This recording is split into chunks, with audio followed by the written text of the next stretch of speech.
Hey everyone, and welcome to Castle's Clarinet Fantasy. Now I want to start today's episode by clearing something up. This isn't by no means an apology, I don't really do that. This is just more clarification. Lately I have been referring to my clarinet as a fallen showgirl or a wounded horn, and many of you have expressed concern as to what exactly is wrong with her. And I haven't shared that with you because frankly it's none of your business. But to let you know in a general way, she has not really been able to float in her upper register as of late.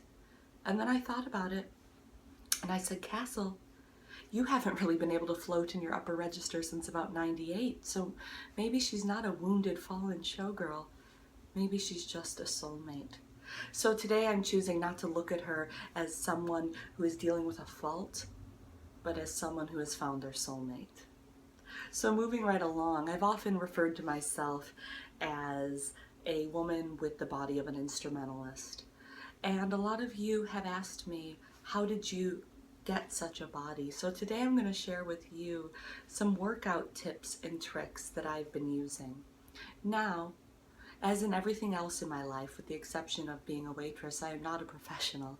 So I don't recommend you do any of this at home at all, but I just want to share with you some of my gifts of exercise. So before we begin the real work, I want to tell you about the preparation, because as always, I really want to set you folks up for mediocrity. Now, the outfit or the ensemble is a very important thing.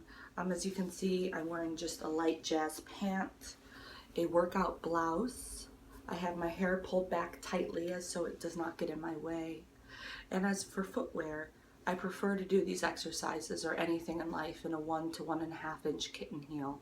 However, we're going to be doing some deep heel work today, so I've chosen a jazz bootie. Also, something that's very important is music. You really want, when working out, to have some music that gets your blood pumping and flowing. Fortunately for me, my parents just sent me some records in the mail. So I have, looks like a Bernadette Peters solo album, Bette Midler, Broken Blossom, Janis Ian, an unopened copy of Barbra Streisand's Yentl, really must have been a favorite. And then my dad threw in a Manhattan Transfer album for good measure. So as you can see, I have a lot of tunes to really keep the blood pumping or to keep me single. With that being said, I won't be using tunes today during the demonstration because I want you really to focus on the work and less on Streisand or Midler. So today we're going to be just the sounds of my living room. Also, before we begin, another important thing is to constantly stay hydrated. You really want to keep the whistle wet. Since I like to surround myself with a vision board, I like to think of my whole life as a vision board. Today I'll be using a Broadway show mug. This one is from On Your Feet, the story of Emilio and Gloria Estefan. So it really allows me to drink up the dream.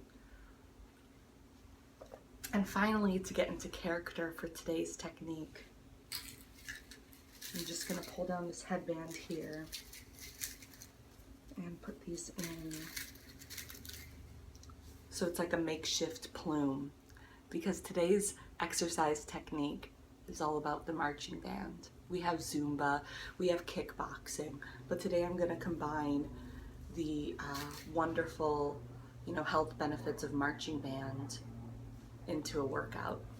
So with my plume, I'm just gonna get up here and we're gonna start with the basics.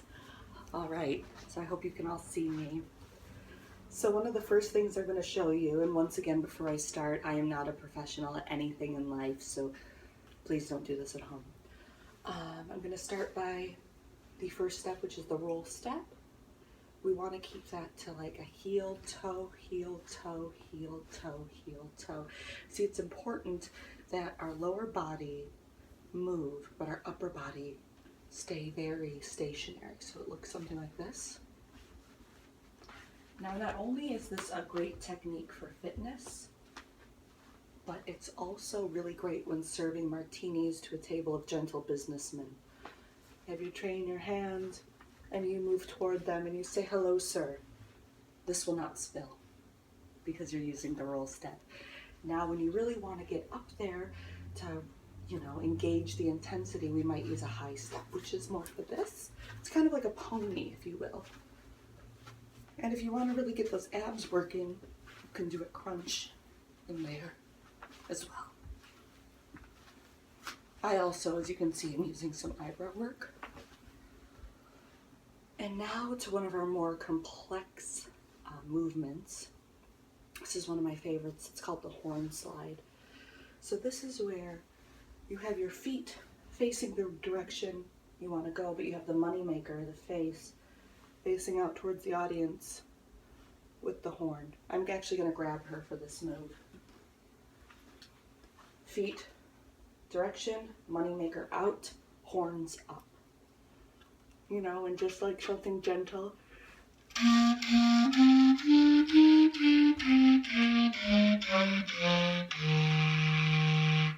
And down.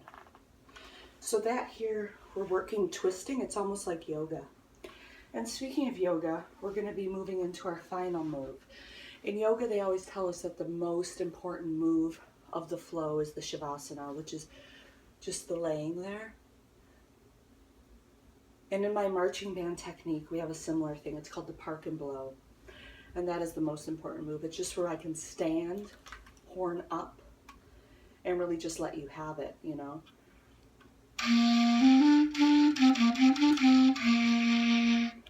Maybe in a minor key. So I really hope you were able to absorb these techniques today.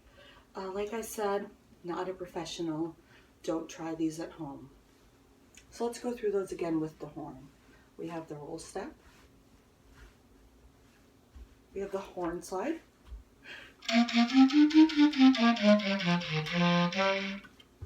Rock and roll, just bring it back. We have the high step for something more intense.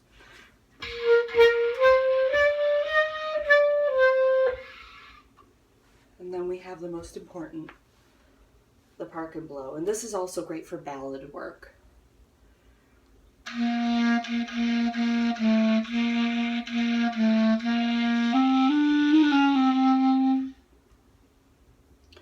And then as always, you want to take a bow. And we want to just bend from the core. So we're bowing. So folks, there you have it. A new technique. Just something to really get the blood pumping during the day and remind you that we're all alive. We have a full day ahead of us. So that concludes our episode of Castle's Clarinet Fantasy. But before I go, I want to share something with you. I want to share something with you that I want you to share to everyone else. And that is the word of the Clarinet Fantasy. Because really, the only way Castle's going to stop waiting tables is if someone says, you know what, girl? Let's take this show and put it on the road. So what I'm asking you all to do is just maybe share this video on Facebook or share it on YouTube. You can find us on YouTube, Castle's Clarinet Fantasy. You can like our Facebook page. You can shoot me an email, castlesclarinet@gmail.com. And help me to make the magic happen for you. As always, you're welcome, and we'll see you soon.